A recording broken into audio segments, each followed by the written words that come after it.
శ్రీ మాత్రే నమః. అందరికీ నమస్కారం అండి. అందరూ ఎలా ఉన్నారు? నేనైతే చాలా బాగున్నాను. మీ అందరూ కూడా బాగుండాలని, అష్ట ఐశ్వర్యాలతో తులతూగాలని వారాహి అమ్మని మనస్ఫూర్తిగా కోరుకుంటున్నానండి. ముందుగా మీ అందరికీ కూడా ఆ గుప్త నవరాత్రులు, ఆషాఢ వారాహి నవరాత్రులు ఎప్పుడు మొదలవుతున్నాయి అనేటువంటి విషయాల గురించి అయితే తెలియజేయాలి అనుకుంటున్నానండి. అవన్నీ కూడా షార్ట్స్లో అప్లోడ్ చేస్తాను, ఖచ్చితంగా ఫాలో అవ్వండి. అలాగే ఈరోజైతే మీ అందరికీ కూడా అమావాస్య రోజు జపించవలసిన అద్భుతమైన మంత్రం గురించి చెప్పాలి అనుకుంటున్నానండి. మనకి పౌర్ణమి, అమావాస్య తిథులు అనేటువంటివి వారాహి అమ్మవారికి చాలా ప్రీతికరమైనటువంటి తిథులన్నమాట. కాబట్టి ఈ రోజుల్లో మనం చేసేటువంటి పూజలు, పరిహారాలు ఏవైనా కూడా అధిక రెట్లలో ఫలితాన్ని అయితే కలుగు చేస్తాయన్నమాట.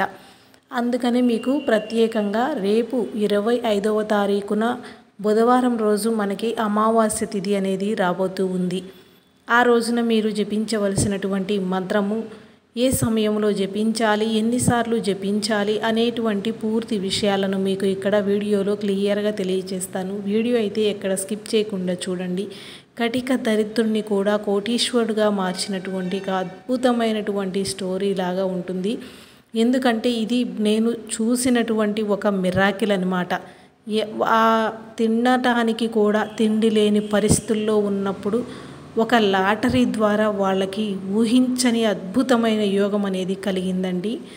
అలా అది వాళ్ళు కొన్న రోజు ఆ అమావాస్య అవన్నీ పట్టించుకోకుండా నేను కొన్న సమయము అనేది వాళ్ళకి తెలియకుండా వాళ్ళు కొనటం అనేది జరిగింది.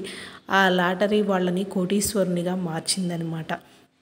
అంటే అమావాస్య తిథి చాలామంది ఎక్కడికైనా వెళ్ళటానికి, ఏదైనా చేయటానికి కొన్ని పట్టింపులతో ఉంటూ ఉంటారు. కానీ మనం మీకు తెలియకుండానే అమ్మవారికి ఇష్టమైన తిథుల్లో మనం చేసేటువంటి అమావాస్య రోజుల్లో పరిహారాలు అనేవి చాలా అద్భుతంగా పనిచేస్తాయి. ఉదాహరణకి ఆ రోజు చేయవలసినటువంటి ఒక 2-3 పరిహారాల గురించి ఈ వీడియోలో తెలుసుకుందామండి. అలాగే తరువాత మంత్రం గురించి కూడా తెలియజేస్తాను. వీడియో స్కిప్ చేయకుండా చూసిన వాళ్ళకే ఆ మంత్ర జపం వలన ఉపయోగం ఏమిటి, ఎన్నిసార్లు జపించాలి అనేటువంటి విషయం క్లియర్గా అర్థమవుతుంది. మీ ఇంటిలో కనుక చిన్నపిల్లలు ఉన్నట్లయితే అమావాస్య రోజున ఖచ్చితంగా గారమండ అని మనకి విలేజెస్లో అయితే పొలాల్లో దొరుకుతూ ఉంటుందండి. ఆ యొక్క మండని తీసుకువచ్చి మీ ఇంటి యొక్క సింహద్వారానికి వేలాడకట్టండి. లేదంటే మీ ఇంటి ఎదురు సింహద్వారం ఎదురుగా ప్రహరీ గోడ ఉంటుంది కదా, ప్రహరీ గోడ దగ్గర అయినా సరే గోడ మీదైనా పెట్టండి. చిన్నపిల్లలు పద్దాకల ఏడుస్తూ ఉండటం, లేదంటే వాళ్ళకి తెలియకుండానే వాళ్ళు చికాకుగా ఫీల్ అవుతూ ఉంటారు. ఎంత ట్రై చేసినా కానీ ఒక్కొక్కసారి ఏడుపు అనేది ఆపరన్నమాట. ఎందుకంటే అది పెద్దవాళ్ళు చేసే పొరపాటని చెప్పుకోవాలి. చాలామందికి ఈ రోజుల్లో కాళ్ళు చేతులు బయట కడుక్కొని రావాలి పసిపిల్లలు ఉన్న ఇంట్లో అనేటువంటి విషయం అయితే అస్సలు తెలియదన్నమాట. అపార్ట్మెంట్స్లో అయితే అసలు ఇంకా కడిగేదేమీ లేదు, చెప్పేది కూడా లేదన్నమాట. అలాగే వచ్చేస్తూ ఉంటారు. అలా మన కాళ్ళ వెంబడి వచ్చేటువంటి వాటి వలన పసిపిల్లలు ఉన్న ఇంట్లో ఎక్కువగా నెగిటివిటీ అనేది వస్తూ ఉంటుందన్నమాట. పిల్లలకి తొందరగా ఏదో ఒకటి వస్తూ ఉంటాయి. కాబట్టి అలాంటి వారు పసిపిల్లలు ఉన్నటువంటి ఇంటిలో ఖచ్చితంగా అమావాస్య రోజునే తెచ్చుకోండి. ఇందులో 2 విషయాలు ఉన్నాయండి. నెగిటివిటీ అనేది రానివ్వకుండా ఉండటం ఒకటైతే, లక్ష్మీ కటాక్షాన్ని కూడా కలుగచేస్తుంది. ఈ యొక్క గారమండ అనేది మనకి అంతటి విశిష్టత కలిగినటువంటి మొక్కనిమాట. ఇది ఎక్కువగా విలేజెస్లో ఉండే వాళ్ళకైతే బాగా అర్థమవుతుంది, దొరుకుతుంది కూడా. మీరు సెర్చ్ చేసినా కూడా మీకు ఆ మొక్క అనేది ఈజీగా అర్థమైపోతుంది. అలాంటి ఒక మండని తీసుకొని వచ్చి మీ యొక్క సింహద్వారానికి వేలాడకట్టండి. అలాగే అమావాస్య రోజు మీకు ఎన్నో అప్పులుండాయి, ఎంత తీర్చినా కానీ అప్పు అనేది ఎందుకో తీరటం లేదు. ఒక పక్క కడుతూనే ఉన్నాము, కానీ వడ్డీలు పెరిగిపోయి నెలొచ్చేటప్పటికి సంపాదన మొత్తం మళ్ళీ వెళ్ళిపోతూ ఉంటుంది. అంటే మనకి లాభం కన్నా నష్టం ఎక్కువగా వెంటాడుతూ ఉంటుంది. ఒక్కొక్కసారి మన ఇంట్లో ఉండేటువంటి నెగిటివిటీ వలన కూడా జరుగుతూ ఉంటుంది. మన ఇంట్లో ఉన్నటువంటి వాస్తురీత్యా కూడా జరుగుతూ ఉంటుంది. అయితే ఇవన్నీ మేము చూపించలేని పరిస్థితుల్లో ఉన్నాము. ముందు అసలు బయటపడాలంటే ఏం చేయాలి? దీనికోసం ఎలా ప్రయత్నం చేయాలి అనుకునే వాళ్ళు రాళ్ల ఉప్పుతో ఒక చిన్న పరిహారాన్ని అయితే చేసుకోండి. అది వాస్తు నియమానికి అలాగే ఇంట్లో ఉండేటువంటి నెగటివిటీకి రెండిటికి కూడా చక్కగా ఉపయోగపడుతుంది. మన ఇంట్లో ఉన్నటువంటి చిన్న చిన్న వాస్తు దోషాలకు కూడా ఈ యొక్క ఉప్పు పరిహారం అనేది చాలా అద్భుతమైన ఫలితాలు అనేది ఇస్తూ ఉంటుంది. దీనిని మంగళవారం, శుక్రవారం రోజుల్లో చేసుకోవచ్చు. మనకి అనుకోకుండా అమావాస్య తిథి వచ్చింది కాబట్టి అమావాస్య రోజునైనా చేసుకోవచ్చు అన్నమాట. మీకు అవకాశం ఉంటే కనుక కొద్దిగా ఎక్కువగానే 1 కిలో 2 కిలోలు తెచ్చుకున్నా ఇబ్బంది లేదండి. రాళ్ల ఉప్పు అనేది మాత్రమే వాడండి. ఇలాంటి పరిహారాలకి కావచ్చు, ఏదైనా ఇంటి అవసరాల కోసమైనా సరే ఎప్పుడూ కూడా రాళ్ల ఉప్పు, దొడ్డు ఉప్పునే వాడాలి. ఆ ఉప్పులోనే మన లక్ష్మీదేవి కొలువై ఉంటుందన్నమాట. సముద్రం నుంచి లక్ష్మీదేవి ఎలా పుట్టిందో ఈ దొడ్డు ఉప్పు, రాళ్ల ఉప్పు అనేది కూడా సముద్రం నుంచే ఉద్భవిస్తూ ఉంటుంది.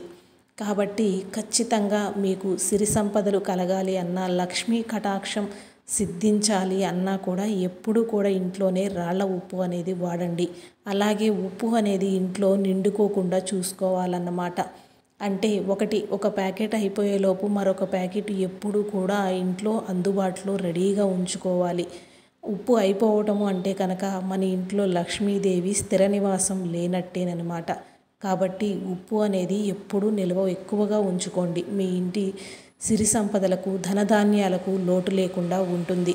అయితే ఆ ఉప్పు ఏం చేస్తారు అంటే కనుక ఏదైనా ఒక ప్లాస్టిక్ కాదండి, గాజు గిన్నె, అంత పెద్ద గిన్నె మేము తేలేము ఎట్లా అనుకోవచ్చు. లేదంటే ఒక కవర్లో కానీ దేనిలో అయినా పోసేయండి.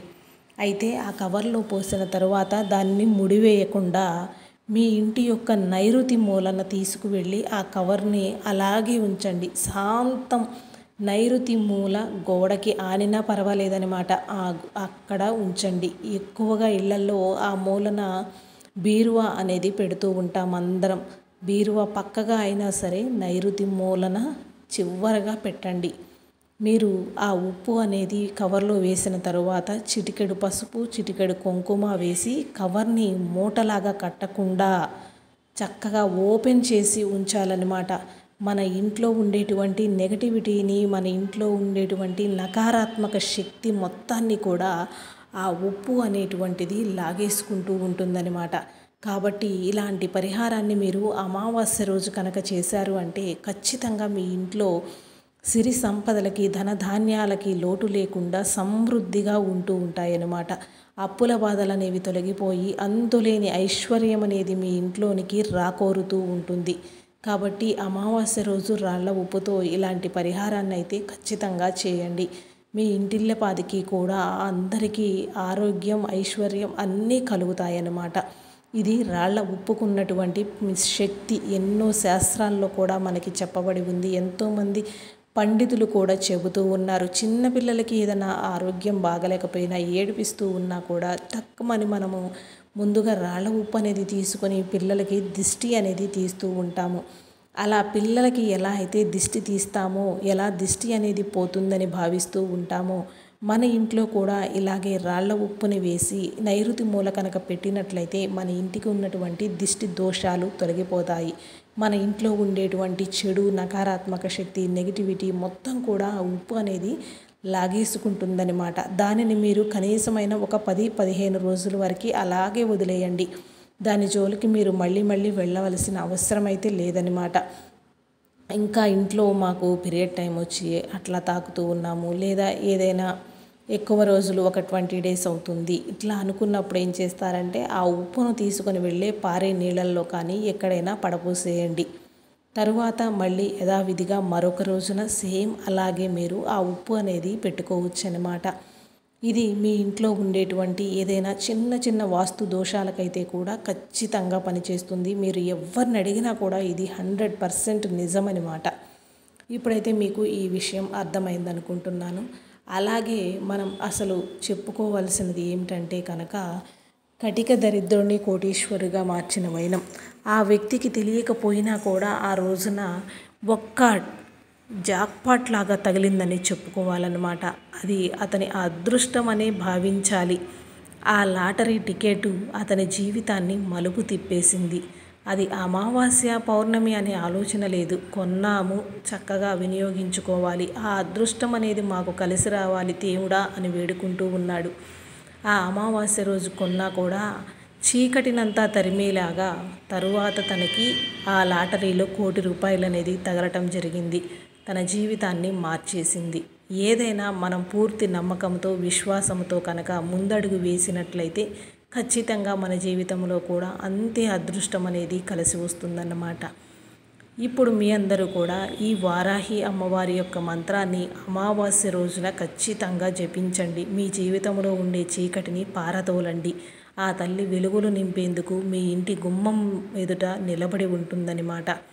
అయితే మంత్రాన్ని మీరు ఖచ్చితంగా 108 సార్లు జపించవలసి ఉంటుంది. చదవలేము, కష్టంగా ఉంటుంది అనుకున్న వాళ్ళు 21 సార్లు కానీ 54 సార్లు కానీ జపించండి. ఎప్పుడైనా సరే 108 సార్లు జపించడం అనేది అత్యుత్తమమైనటువంటి ఫలితాలకి చాలా బాగా ఉపయోగపడుతుంది. ఇప్పుడైతే మీ అందరికీ కూడా ఆ మంత్రాన్ని నేను స్క్రీన్ పైన స్క్రోల్ చేసి చదివి వినిపిస్తాను.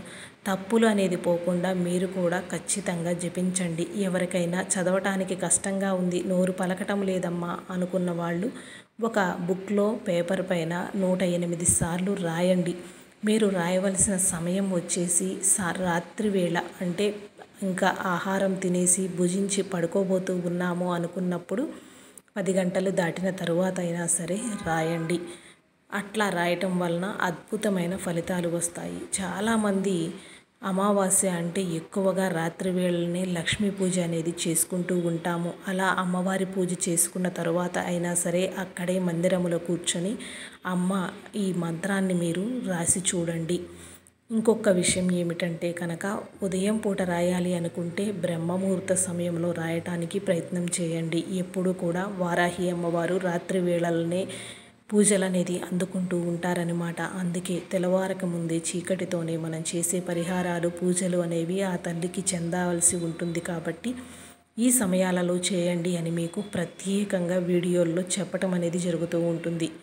ఇప్పుడైతే 108 సార్లు మీరు రాయవలసినటువంటి మంత్రము మీకు క్లియర్గా అర్థమైంది కదా. ఇకపోతే మీరు రాయవలసిన ఆ మంత్రం ఏమిటి అనేది కూడా స్క్రీన్ పైన ఇస్తాను. అలాగే మీరు పీరియడ్ టైంలో ఉన్నప్పుడు కానీ, నాన్ వెజ్ అనేది తిని ఉన్నప్పుడు కానీ ఈ మంత్రాలు అనేది జపించటం కానీ రాయటం కానీ చేయవద్దు. అలాంటి సందర్భాల్లో మనం పూజలైతే ఎలా చేయకుండా ఉంటామో మంత్రాల జపం అనేది కూడా అటువంటి సందర్భాల్లో జపించకుండా ఉండటం అనేది చాలా మంచి విషయం అన్నమాట. ఇప్పుడైతే మంత్రాన్ని స్క్రీన్ పైన చూడండి. అష్టలక్ష్మి స్వరూపిణి, అష్టదారిద్ర్య వినాశిని, అష్టకామ్య ప్రదాయిని వారాహ్యై నమో నమః. అష్టలక్ష్మి స్వరూపిణి, అష్టదారిద్ర్య వినాశిని, అష్టకామ్య ప్రదాయిని వారాహ్యై నమో నమః. విన్నారు కదండి, అద్భుతమైనటువంటి అమ్మవారి యొక్క మహాలక్ష్మి స్తోత్రాన్ని మంత్రం అన్నమాట. మీకు అష్టలక్ష్ముల యొక్క ఆ అమ్మవార్ల యొక్క అనుగ్రహం అనేది పూర్తిగా కలగాలి అని మనసులో తలుచుకుంటూ ఈ ఒక్క మంత్రాన్ని మీరు జపించారు అంటే కనుక మీ జీవితంలో తిరుగులేని ఆనందాన్ని, ఐశ్వర్యాన్ని మీకు ఆ అమ్మవారు కలుగచేస్తుంది. ఎవరైతే పూర్తి విశ్వాసంతో, నమ్మకంతో, అమ్మ మీద ప్రేమతో, ఆర్తితో అమ్మని ఆరాధిస్తూ ఉంటారో వారికి ఎప్పటికీ కూడా జీవితంలో ఎలాంటి కీడు అనేది జరగదు, ఎలాంటి చెడు అనేది కూడా ఆ తల్లి దరిచేరనివ్వదనమాట. మనస్ఫూర్తిగా అమ్మని నమ్ముతూ మంత్రాన్ని జపించండి. అలాగే వారాహి నవరాత్రుల యొక్క విశిష్టత గురించి మనం షార్ట్ వీడియోస్లో అయితే చెప్పుకుంటూ ఉందాము. ఇంకా ఏమైనా డౌట్లు, సందేహాలు ఉన్నట్లయితే కనుక కామెంట్ రూపంలో తెలియచేయండి. ప్రతి ఒక్కళ్ళకి కూడా రిప్లై అనేది ఇవ్వటం జరుగుతుంది. మీ అందరికీ కూడా వీడియో నచ్చిందనుకుంటున్నాను. నచ్చితే మాత్రం ఒక లైక్ అనేది ఇచ్చి సపోర్ట్ చేయండి ప్లీజ్.